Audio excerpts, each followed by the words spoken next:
Kumusta Malabon? Walang malaki eh. Sunog lang. Pero may bagong hoodlum doon na gumagawa ng pangalan. Benjamin Garcia.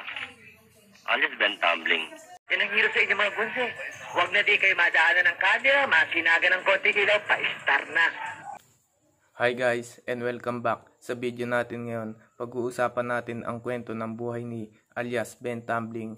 Pero bago yan, kung gusto mong makakuha ng kaalaman tungkol sa iba't ibang mga bagay, i-click mo na ang subscribe button at i-click ang bell icon para lagi kang updated sa future uploads natin.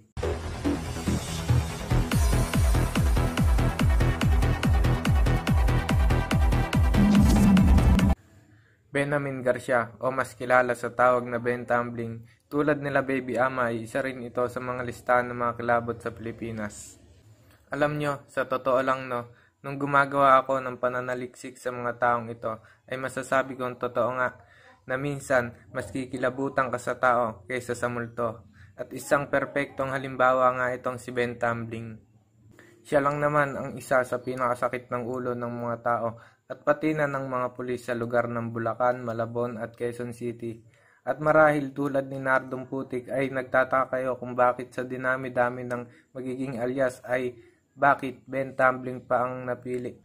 Pwede namang Benji o kaya Benhar, pero bakit Ben Tumbling? Pero kaya mo bang hulaan? Tama ka buddy, dahil magaling siyang mag-tumbling-tumbling. Totoo, dahil base sa atin ni Ben Tumbling ay ipinaglihi si Ben sa hipon. At bata pa lang itong si Ben ay namulat na siya sa mga pisikal na aktibidades. Mahilig siyang sumali sa outdoor activities tulad ng parkour, skating at may titulo siyang black belter. Ngayon sa pagkaka-expose niya sa mga ganitong bagay-bagay ay ang nagbigay sa kanya ng mga oportunidad upang makapag-extra-extra sa pelikula bilang stuntman. Nagamit niya ang natutunan niya noong siya ay bata pa lamang. Isa sa mga artista noong kanyang na-sidelinean ay si Dante Barona. Si Dante Barona ang isa sa pinakasikat na artista noong 1970s hanggang 1980s. At naging kasabay niya ang ilan sa mga kilalang aktor noong sina Fernando Poe Jr., Joseph Estrada at pati na si Ramon Revilla. Ngayon, mabalik tayo kay Ben. Alam niyo sa pagiging stuntman o yung mga taong ginagawang shooting range noon ng mga bida ay mahina lang talaga ang mga kita. Kasi isipin mong ganon, sige. Kinuha ka nila sa isang malaking pelikula, tapos ang nasa isip mo ay ito na ang big break mo. Siyempre, sa mga ganitong pelikula ay may mga audition pa. Pag pinalad ka naman at nakapasa, pagkatapos isushoot na ang film. Boom! Nakaayos ka na't lahat. Lights, camera, action. Ayun, yun lang ang kamerang time na mayroon ka. Ang mahirap pa dyan ay binigay sa yung role ay yung nabaril. Hindi ka na pwedeng mag-response. Ngayon, si Ben ay nakulangan at may hinahanap na hindi niya nakita sa pagiging stuntman. Dito ngayon magsisimula ang paghahasik niya ng lagim. Ayun din ang pagiging pagkilala sa kanya bilang si Ben Tumbling. Nagsimula siya bilang sa maliit na pang hold up habang dumadaan ang mga araw. Hindi naman siya na pag-iiwanan kung baga nag-a-upgrade din. Sinubukan niyang manloob hindi lang sa maliit kundi sa malalaking tindahan at pinasok niya na rin ang carnapping. Sa mga panahong ito, unti-unti na siyang nakilala ng mga pulis. Laman na din siya ng mga headlights at dyaryo. Bagamat ganito na siya ka-famous kung tawagin, mailap pa rin siya sa mga pulis. Matatandaan na isa siyang black belter at naging stuntman. Ibig sabihin lang niyan ay biyasa siya sa takbuhan at tumblingan. Base sa kanyang pelikula, isa din kung bakit hindi siya nahuhuli ng mga pulis ay dahil madami siyang kaalyado na noon ay nagbibigay sa kanya ng tip kung saan ang susunod nilang lakad. At isa pa, paminsan-minsan, base sa kanyang ate, si Ben Tumbling ay inuutusan ng mga kaibigan niyang pulis na magnakaw ng alahas o kaya naman iba't ibang bahagi ng mga sasakyan. Ang siste ay pag nakakuha na siya ng mga gamit, ay bibilhin ito ng mga pulis kay Ben, na siya namang binebenta ni Ben sa mas murang halaga. Hindi naglaon ay napagtanto ni Ben na, "Tutal, nagnanakaw na rin lang ako. Bakit hindi na lang ako magnakaw para sa sarili ko?" Well, matalino si Ben. Hindi nga naglaon ay iniwan niya ang mga kaibigan niyang pulis at doon mag-isa niyang nilakad ang kanyang mga illegal na gawain. Naging full-time ngayon si Ben sa kanyang mga illegal na aktibidades at dahil walang proteksyon sa mga kaibigan niyang pulis, noon ay minsang nadakip siya. Nakulong siya ngayon pero hindi lang pagkakakulong ang inabot ni Ben sa kamay ng mga pulis Malabon. Di umano sa kulungan ay madalas siyang binubugbog at pinapahirapan.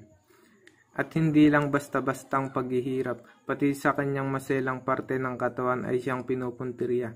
Hindi lang diyan natatapos ang kalbaryo ni Ben sa kamay ng mga pulis. Di umano, base sa mga impormasyong nakalap ko, na pati ang asawa niya ay may madilim na karanasan sa mga pulis Malabon. Kinaasa daw ng mga pulis ang asawa ni Ben at ito ngayon ang mas lalong nagpasiklab ng galit ni Ben Tumbling. Dito sa pangyayaring ito, ngayon magsisimula ang galit niya sa mga pulis Malabon matapos makalaya ni Ben Tumbling ay kung ang madalas natatakot ay yung mga residente sa lugar. Dito sa kwento ni Ben ay pati ang mga pulis ay kinakatakutan na din siya. Ang nangyari ngayon ay ang mga pulis na nambugbog at nagpahirap sa kanya ay isa-isa niyang binalikan. Kasama na din dito ang mga nabalitaan niyang mga pulis na nanggahasa sa kanya noong asawa. May pagkakataon tinitiktikan niya ang mga pulis Malabon at dito walang habas niyang pagbababarilin.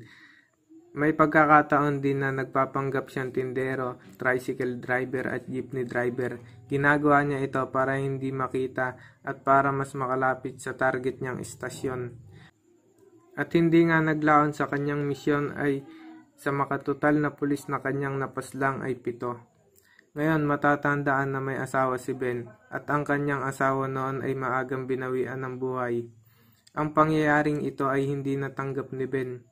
Kaya sa araw-araw na lumipas mula nung pumanaw ang asawa niya, ay si Ben naghahanap ng kaunting kaligayahan sa buhay.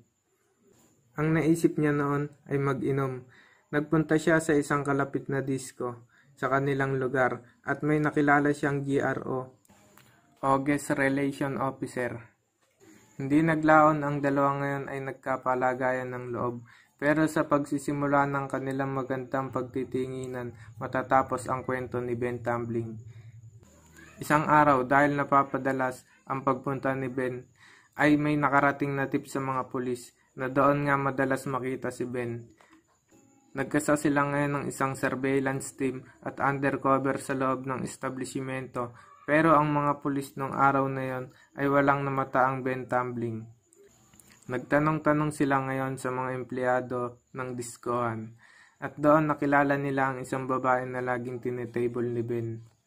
Wala siya noon sa loob ng disco pero kinabukasan ay gumawa ulit sila ng surveillance at nung gabi na iyon ang kanila lamang nadatnan ay yung babae sa disco.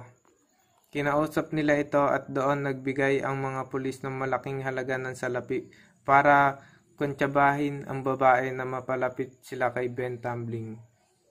Dumaan ang ilang linggo at bumalik si Ben sa diskohan. Nagkaroon nga ng panahon makapag-usap ang dalawa pero sa pagkakataong ito, ang babae ay may hindi magandang pinaplano.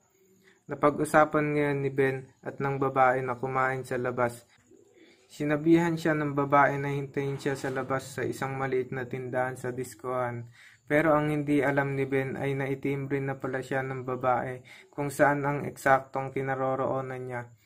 Dumaan ang sasakyan ng mga pulis ngayon sa lugar ng isang beses pero pagbalik nila walang tigil na pinaputukan si Ben at hindi na binigyan ng pagkakataong makalaban. Ngayon parang kwento din ito ni Nardong Putik ang pagkamatay ni Ben Tumbling na sa susunod ay gagawa natin ng video. May dalawang version din na ang unang nabanggit ko ay ang opisyal na kwento ng mga pulis na tungkol sa kung paano namatay si Ben Tumbling. Pero mariing pinabulaanan ito ng kanyang ate. Alam nyo, si Ben Tumbling ay isang tao na may isang salita. Pag sinabi niya ay paninindigan at gagawin niya. Ngayon, nung nabubuhay siya, kwento ng ate niya, laging sinasambit ni Ben ang mga katagang mas gugustuhin ko ng magpakamatay kaysa mapasakamay ng mga pulis. At ang paniniwalang pangyayari ngayon ng kanyang ate ay hindi siya napatay ng mga otoridad, bagkus naunahan niya itong magbaril at kitilin ang sarili niyang buhay. Bagamat pumanaw na ang ating bida, ikinagulat ng kanyang pamilya na ang dami ng taong dumalo sa kanyang burol. Ito ay base sa mga testamento ng mga tao sa Malabon. Na si Ben Tumbling likas na matulungin, yun nga lang tulad ni alias Baby Ama ay mali ang kanyang pamamaraan ng pagtulong. Base sa lubos na nakakakilala sa kanya, maraming tao na may utang sa iba ang noong inabunuhan niya.